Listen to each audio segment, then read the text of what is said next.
Les amis, je vous salue. You know, when you go into your dictionary and then you want to be looking at the definition of some stuff, you see that in Cameroon, it is totally different. Parce que dans notre lexicon, be it anglais ou be it français, le Parlement, c'est un lieu de débat. Le Parlement est là pour essayer de voir ce que le gouvernement fait qui n'est pas bien, pour rappeler à l'ordre le gouvernement.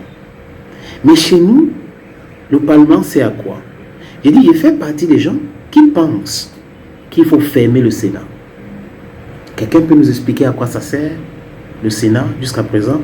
Parce que le tout, ce n'est pas de créer des institutions budgétivores. Il faut que de façon concrète, on nous explique à quoi sert le Sénat chez nous. Au Sénégal, de quoi on a fermé? D'autres pays ont fermé le Sénat. Quoi en Côte d'Ivoire aussi. Même comme je ne suis pas très fan d'Alassane Ouattara parce que je sais comment il a fait pour arriver au pouvoir et le rôle qu'il joue, ce qui concerne la comment on appelle ça, l'intérêt de la France en Afrique. Même l'Assemblée nationale du Cameroun, à un moment donné, vous avez l'impression que ces élites qu'on est en train de recruter là, via l'Assemblée nationale, sont au gouvernement uniquement pour protéger leurs intérêts. Parce que c'est une minorité qui gère la manne financière du peuple camerounais. Et pour leurs intérêts uniquement. Uniquement. L'Assemblée nationale et des députés à l'Assemblée nationale, par exemple, applaudissent chaque fois qu'un projet de loi est amené à l'Assemblée nationale. Ils votent ça.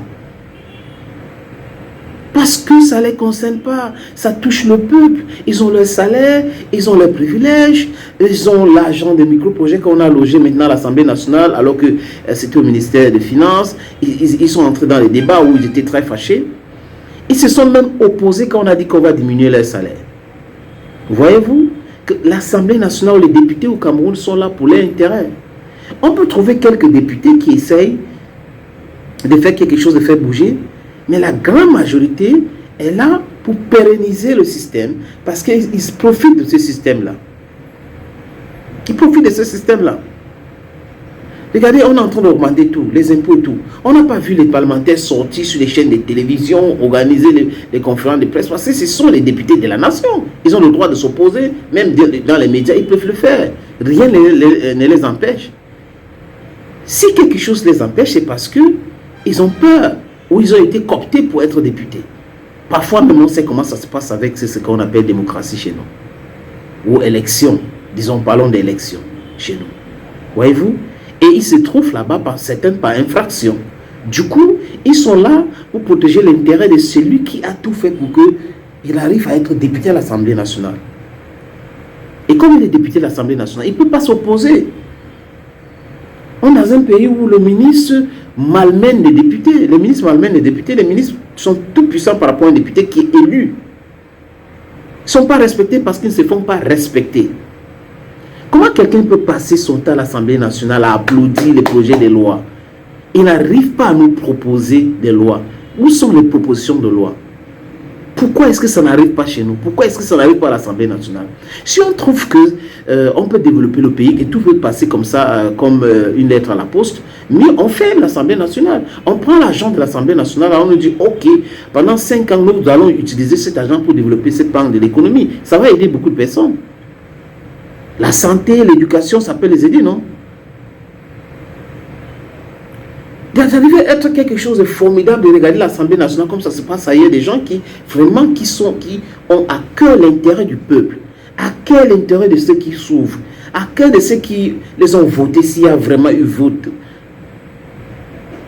Mais ce que j'observe, et beaucoup de personnes observent, comme je l'ai dit tantôt, c'est que chez nous à l'Assemblée nationale, on a des hommes d'affaires.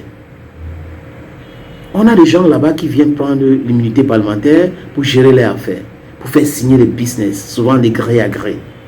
Je crois qu'il est temps pour que la jeunesse s'intéresse à la politique. Parce que, en fait, en politique, on vient servir et non se servir. Et si quelqu'un est politicien et milliardaire, sachez que cette personne n'est pas saine. Sachez qu'il y a la corruption pas loin de là. Parce qu'un politicien milliardaire est un détourneur de fonds. Parce que les deux, ça ne marche pas. Parce que vous servez les gens et qui vous payent pour que vous effectuiez certains services. Mais vous ne pouvez, vous ne pouvez pas être là et plus riche que ces personnes-là et vous protéger que vos intérêts et vous pensez que vous êtes l'élu du peuple. I think it's high time we change the paradigm. Because you don't pass people. You see parliament, see the number of people they put inside parliament. These people, they just go for protect their interests. Only their interests and nothing but their interest. They vote law for increased tax, no money talk. Increase everything, no money talk. They don't even talk to me the increase salary for people. Only borrow money for see me earn in private coffers. Road where they construct and road for take 2 months or take 7 months for do them, sometimes 2 years. Because they know say when they go prolong the budget, they go be for their own interest. They build stadium, they thief money. Organize competition like CAN for construct stadium, they don't thief money. Construction like Lompanga. Voyez-vous, l'autre jour, il y a la Banque africaine du développement qui disait que ce projet est budgétivore et le but du projet ne va pas être atteint parce que c'est la Banque africaine du développement qui l'a dit.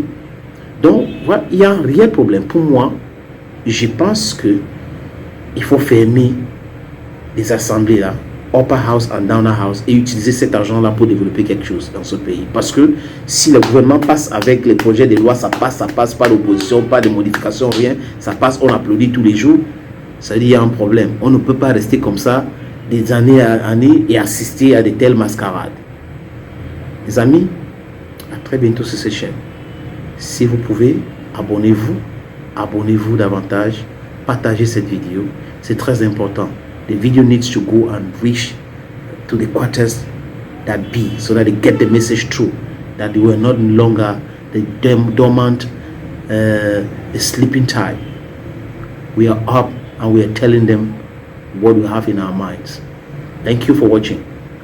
Salut, je suis Manu Dibango, je suis Bantou et il y a du tout dans le Bantou et regardez Bantou.